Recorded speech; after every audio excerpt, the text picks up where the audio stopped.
What sort of a philosophy leads a seemingly intelligent person to conclude that a boy can be a girl can be a boy, men and women can identify as whatever gender appeals to them?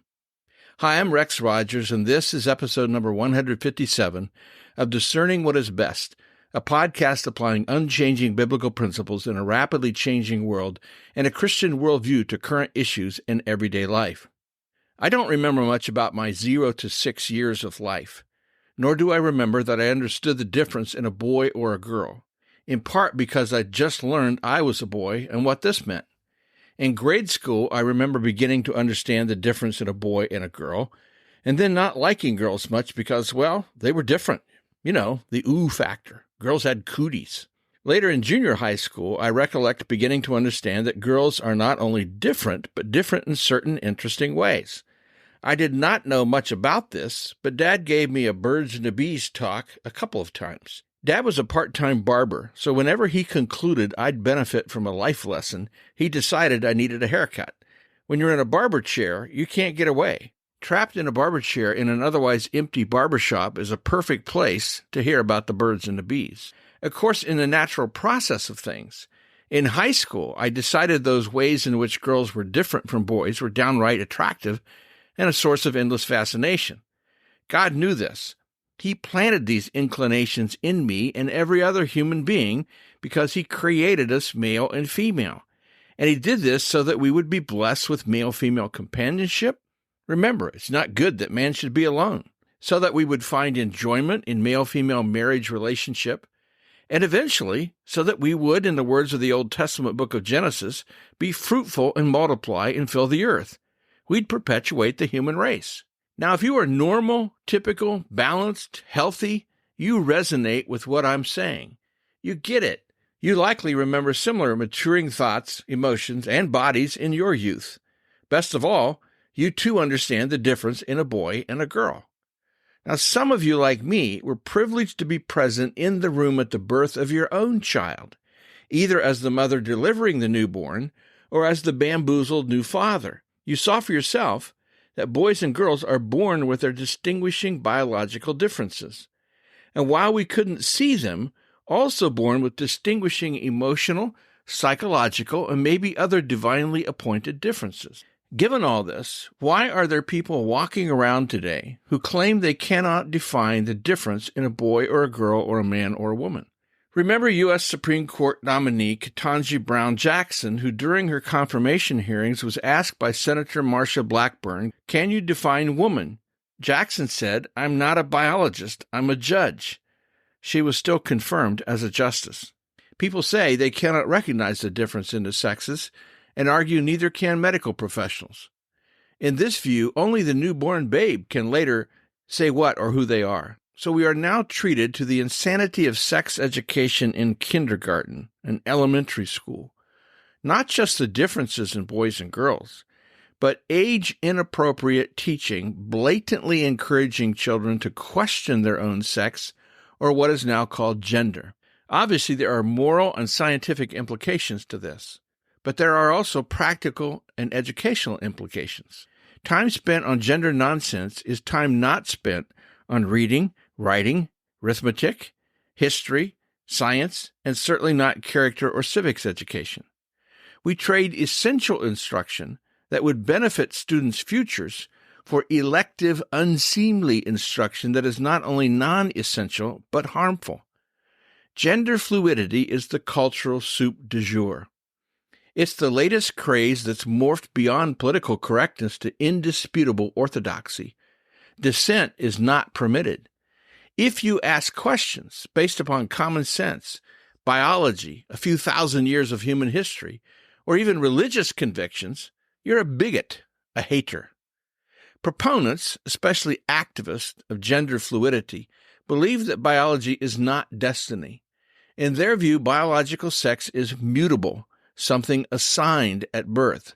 One's real sex is determined by one's feelings about gender, conveniently presented as an ever-lengthening spectrum of choices. Some social media are offering 112 gender choices. This gender transition, we are told, liberates and makes the person whole, except it does not. Neither do any of the other hybrid gender identities ostensibly resulting from the newly declared fact of gender fluidity. We know people who experience gender dysphoria often endure genuine painful depression, detachment, fear, anxiety, and distress. Nothing in this podcast suggests gender dysphoria is not real, consequential, or concerning. Certainly no perspective here suggests that people struggling with gender dysphoria are crazy or weird or perverted or otherwise undeserving of caring and kindness. Think about this. Gender dysphoria is not sinful. It's a feeling. Some say rooted in mental disorder, some in emotional and psychological confusion. But gender dysphoria is just feeling, a subjective confusion, and only that, unless it's acted upon. People with discordant thoughts about sex and gender need compassion, not condemnation. They need love, help, caring, and hope. This podcast is about gender fluidity and the ideology that has grown up supporting it. That ideology is fast becoming a kind of orthodoxy activists are marketing with religious zeal. Corporations, academia, athletics, health and medicine, the military, and governments have climbed on the bandwagon, all in the name of inclusiveness and non-discrimination. But let's think biologically. Approximately 37.2 trillion cells comprise the adult human body. That's T for trillion, another incredible testimony of the omniscience and omnipotence of our Creator God. Each cell of the body contains a full set of chromosomes. Humans have 46 chromosomes in 23 pairs. We inherit 23 chromosomes from our mother and 23 chromosomes from our father.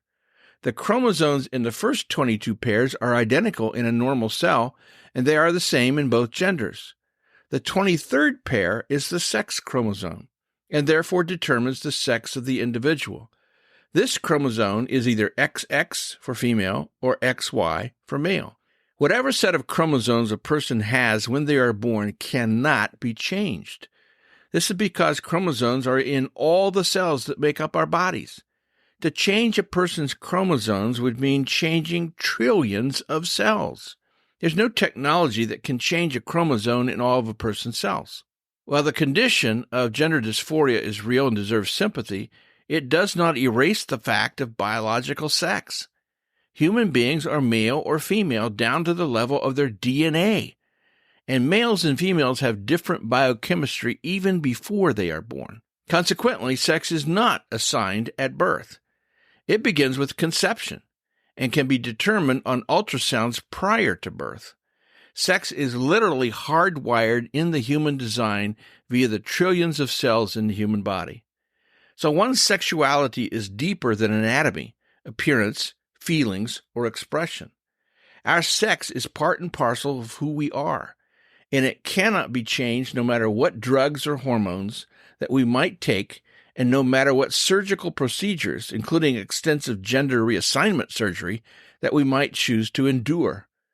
Remarkable intellect Thomas Sowell once observed, "Reality does not go away when it is ignored." No amount of pride parades, including transgender people, no number of President Biden's appointments of trans bureaucrats is ever going to change reality. Scripture says, "So God created man in his own image. In the image of God he created him. Male and female he created them." This is truth, for God is truth. Transgenderism is an attack on the truth of divine design. Well, we'll see you again soon. This podcast is about discerning what is best.